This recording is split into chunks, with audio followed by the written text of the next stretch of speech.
Hi, friends. This is Nick Cooper with Neo Art.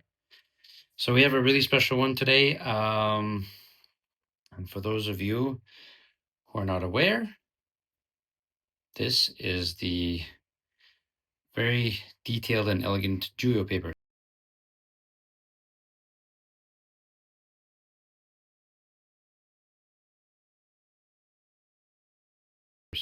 So typically,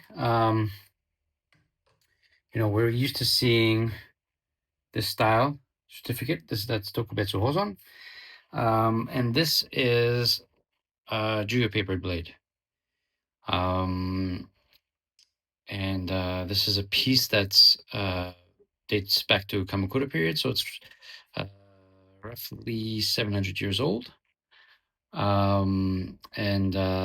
It's just an absolute treat. And here we are today, just for your appreciation. I'll tell you a little bit about it.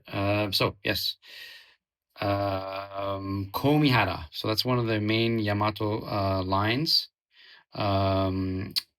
Schools that thrived, and the NBTHK dated this as Ko-mihara.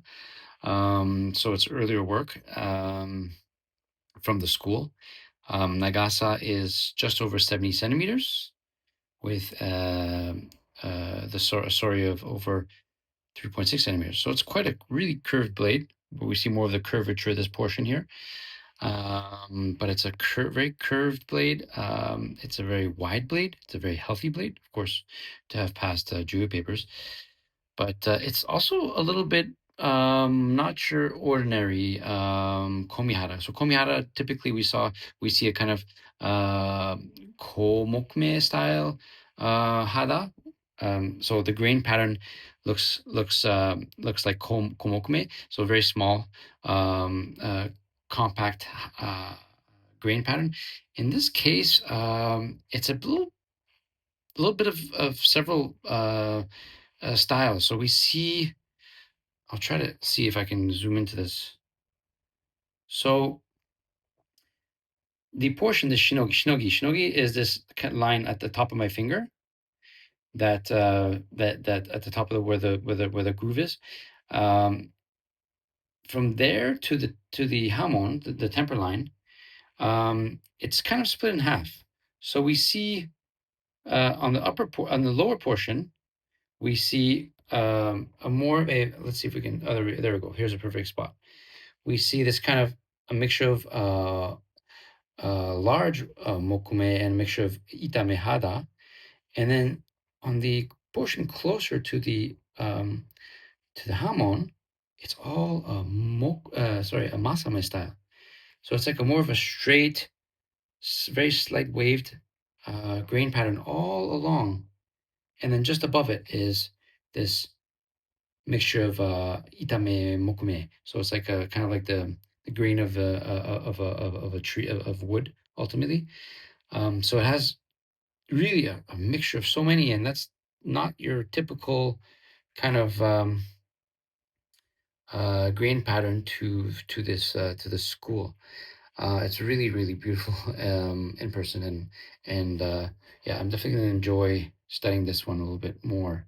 You can see really a lot of instances over there. I'm going to change the angle of the lighting.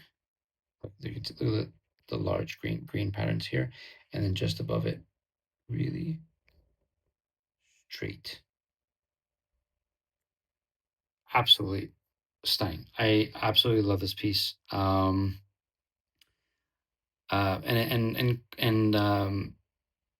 The Juyo papers, which were published in 1995,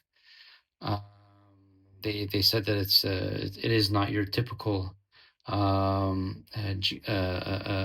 jigane, and it's quite it's quite unusual, not unusual, but just a little bit different than the norm. So that's really nice to enjoy.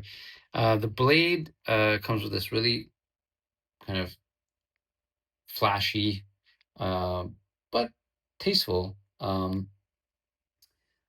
Polonius Kamon fitting. So you see like the gold Manuki are with the Polonia leaf, and as well as the fuchi. There's the kashira. The fuchi is over there, and what's really really nice and tasteful, and this is what I absolutely love, and a lot of collectors enjoy about the Japanese culture is the subtleness. Sometimes, there's things to be seen in the simple things. So you see this really simple shakudo tsuba that has a polished finish to it. You see, it gives it a reflective surface of the fitting, so that you see the kind of a mirror effect to the fuchis, which is really really tasteful. Has a gold mimi rim, absolutely beautiful. And then you have this lacquer that has the same Polonia leaf with the little flowers in silver above it. There you go. You can kind of see a little bit better. Really, really tasteful. The blade, amazing. Really, you can kind of see that. Look at that.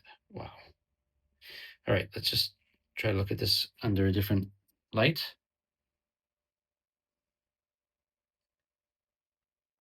All right, let's see if our zoom works. There you go. You can see that nice, really straight grain, and then just above it, we see the mokume itame mix.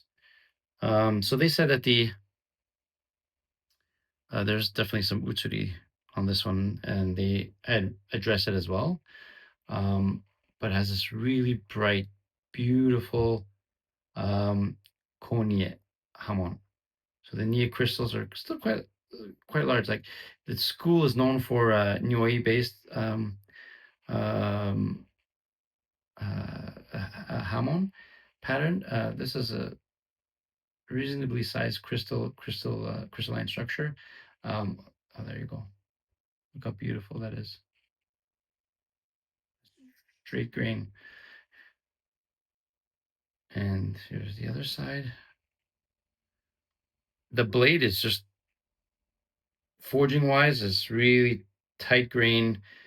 It's virtually flawless. There's a little bit of kizu inside the above the shinogi, so within the shinogi ji, but it's a blood groove, what they call it, under the term that's used over up here. But that's you're talking about, that's the inner steel because of the curvature and the cutting into it. So that was meant to add to make this is a heavy blade to begin with, so that would have made the blade a little bit lighter, a little bit more easier to carry and strike with, by at the same time adding a little bit of a I-beam effect to it. I'm gonna enjoy looking at this one tonight in detail. So come see us, friends, at nihontoart.com if you want to enjoy these treasures with me. I don't have very many items online at the moment. I will try to get to it. Thanks, guys.